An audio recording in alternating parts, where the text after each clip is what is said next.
প্রিয় এইচএসসি 2026 সালের পরীক্ষার্থীরা, তোমাদের প্রতি শুভকামনা রইল। সামনে তোমাদের পরীক্ষা, তোমরা অনেক টেনশনে আছো কিভাবে পড়তে পারি আমরা, কিভাবে পড়লে খুবই ইজিলি আমরা গণিতে আমরা ফুল মার্কস আনসার করে আসতে পারবো। তো আমি তোমাদেরকে আগের ভিডিওতে গণিতের প্রথম পত্র তোমরা কিভাবে ইজিলি আনসার করতে পারবা এটা নিয়ে আমরা আলোচনা করছি। আজকে আমি গণিতের দ্বিতীয় পত্র অর্থাৎ সেকেন্ড পেপারটা কিভাবে পড়লে তুমি ইজিলি সিকিউর 5টা আনসার করে ফেলতে পারবা, প্লাস এমসিকিউ আনসার করতে পারবা, সেটা আলোচনা করবো। তো চলো আমরা শুরু করি।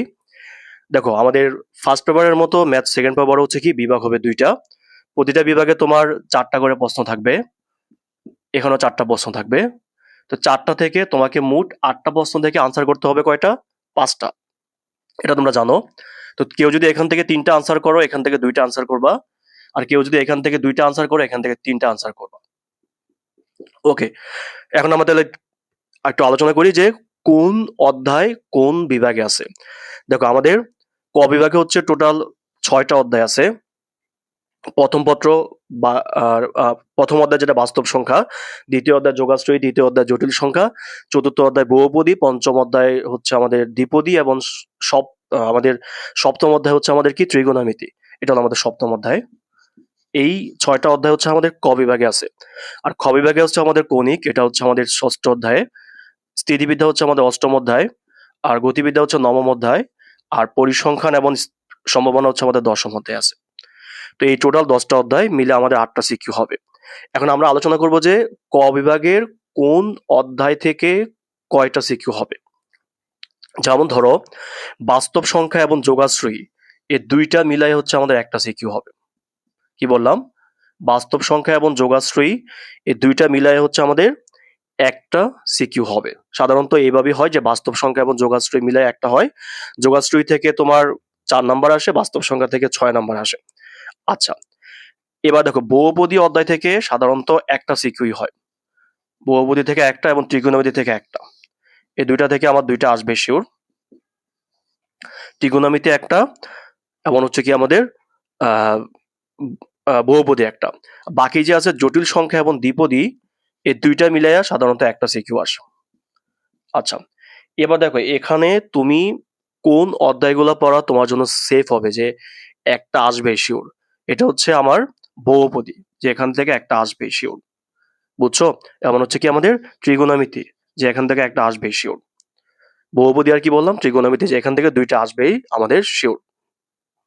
আচ্ছা, এখন ধরো কেউ যদি মনে করো যে আমি ক বিভাগ থেকে 2টা সিকিউ আনসার করব, তাহলে ও যদি ধরো ভালো করে তুমি যদি ভালো করে কি করো, বহুপদী আর ত্রিকোণমিতি করো, তুমি এখান থেকে 2টা সিকিউ আনসার করে ফেলতে পারবা।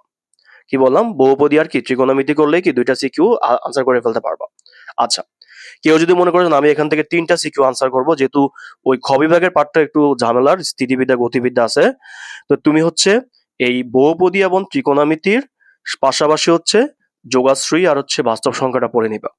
কি বললাম? বহুপদী আর ত্রিকোণমিতির পাশাপাশি যোগাশ্রয়ী আর বাস্তব সংখ্যাটা পড়ে নিবা। আমি আবারও বলতেছি, এটা পরীক্ষার আগে তুমি কিভাবে পড়বা আর কি, আমি এটার জন্য বলতেছি। আর এখন যেহেতু পরীক্ষা যেহেতু অনেক সময় আছে, এখন আমি যেহেতু প্রায় 2 মাস আগে ভিডিওটা বানাচ্ছি, তুমি কেউ চাইলে কি যারা ইঞ্জিনিয়ারিং ভার্সিটি প্রিপারেশন নিবা, তাদের তো আবার সবগুলো পড়াই লাগবে। তো তুমি আগেই সবকিছু পড়ে রাখতে পারো আর কি। কিন্তু পরীক্ষার আগে তুমি কোন অধ্যায়গুলো ফোকাস করলে তোমার একটা সিকিউ আনসার করতে পারবা শিওর, মানে একটা অধ্যায় থেকে একটা সিকিউ আসবেই, আমি এটা নিয়ে আলোচনা করতেছি আর কি। তো কেউ যদি মনে করে যে আমি 2টা সিকিউ আনসার করবো ক বিভাগ থেকে, সে ত্রিকোণমিতি আর বহুপদীটা পড়বা। আর কেউ যদি মনে করে যে আমি 3টা সিকিউ আনসার করবা, তাহলে তুমি বাস্তব সংখ্যা আর কি যোগাশ্রয়ীটা পড়বা। কারণ জটিল সংখ্যা আর দ্বিপদী, এই 2টা অধ্যায় পড়াটা কি তোমার জন্য একটু মানে টাফ হতে পারে, কারণ এখানে অনেকগুলো ম্যাথ আছে। আচ্ছা, এবার আসি আমরা খ বিভাগের কাছে। দেখো, খ বিভাগটা একটু টাফ, কারণ এখানে আমাদের স্থিতিবিদ্যা আর গতিবিদ্যা আছে। সাধারণত এই 2টা অধ্যায় আমাদের স্টুডেন্টদের সমস্যা থাকে, এবং স্টুডেন্টরা অনেক ভয় পায় যে স্থিতি গতিবিদ্যার নাম শুনলে।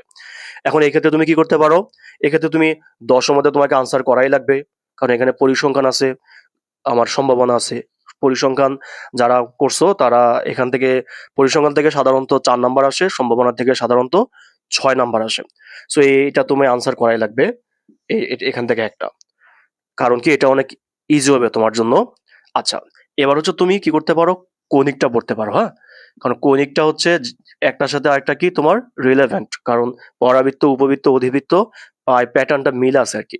এই জন্য একটা যদি তুমি ধরে ফেলতে পারো, বাকিগুলোকে তুমি ইজিলি মানে করতে পারবা। ওকে, এবার আমাকে যদি বলো যে কেউ যদি এখান থেকে 2টা সিকিউ আনসার করতে চাও, আমি আবারও বলতেছি, কেউ যদি 2টা সিকিউ আনসার করতে চাও তাহলে হচ্ছে দশম অধ্যায়টা পড়বা। কি বললাম যে দশম অধ্যায়টা পড়বা, হয় কণিক পড়বা নয় গতিবিদ্যা পড়বা। কেউ যদি এখান থেকে 2টা সিকিউ আনসার করতে চাও, কি বললাম, খ বিভাগ থেকে যদি 2টা সিকিউ আনসার করতে চাও, দশম অধ্যায় পড়বা, হয় কণিক পড়বা নয় গতিবিদ্যা পড়বা। স্থিতিবিদ্যা কেন আমি মানা করছি, কারণ হচ্ছে ফিজিক্সে তোমাদের গতিবিদ্যা পুরো অধ্যায়টাই আছে। এখন ম্যাথের গতিবিদ্যা আর ফিজিক্সের গতিবিদ্যার মধ্যে ডিফারেন্স হচ্ছে, ম্যাথের গতিবিদ্যা হচ্ছে আমরা কি করি, বিভিন্ন প্রমাণের ম্যাথগুলা পরীক্ষায় দেয় তোমাদেরকে। আর আমার সাজেশনে আছে, আমার সাজেশন অনুসারে তুমি যদি গতিবিদ্যার ম্যাথগুলো করে ফেলো, তুমি আশা করি এখান থেকে হুবহু কমন পাবা। স্থিতিবিদ্যা যদি কেউ করতে চাও ওটা করতে পারো, তবে স্থিতিবিদ্যা সাধারণত মানে লামির উপপাদ্য হবে কিনা, সাইন সূত্র হবে কিনা, বা উপাংশ হবে কিনা, বা সদৃশ বিসদৃশ একটু ঝামেলা হয়ে যায় আমাদের জন্য। এই জন্য আমি স্টুডেন্টদেরকে স্থিতিবিদ্যা পজ করে হচ্ছে আমি গতিবিদ্যা করতে বলি, কারণ গতিবিদ্যা যেহেতু ফিজিক্সে আছে এই জন্য তুমি গতিবিদ্যাটা তোমার জন্য ইজি হবে। তাহলে আমি সামারি টানতেছি, দেখো, যদি খ বিভাগ থেকে 2টা সিকিউ আনসার করতে চাও তাহলে দশম অধ্যায়টা পড়বা, হয় কণিক পড়বা নয় গতিবিদ্যা পড়বা।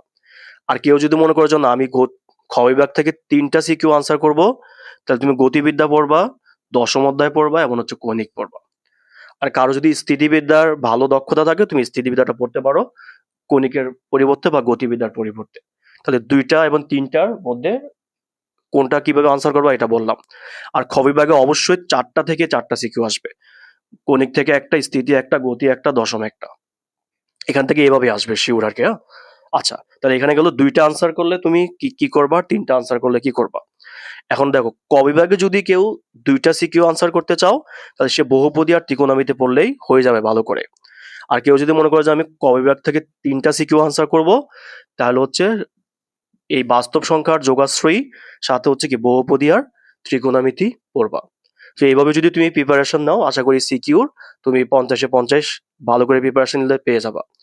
আর এমসিকিউর জন্য তো তোমরা অবশ্যই সবগুলো অধ্যায় পড়বা, আর সবাই ভালো করে টেস্ট পেপার সলভ করছো। তো টেস্ট পেপার যেই বই থেকেই এখন থেকে সমাধান করবা, সিকিউ এবং এমসিকিউ, পরীক্ষা পর্যন্ত ওই বইটাই ফলো করবা, বই চেঞ্জ করবা না। তুমি ওই বইটাই বারবার বারবার রিভাইজ দিবা আর কি, হ্যাঁ?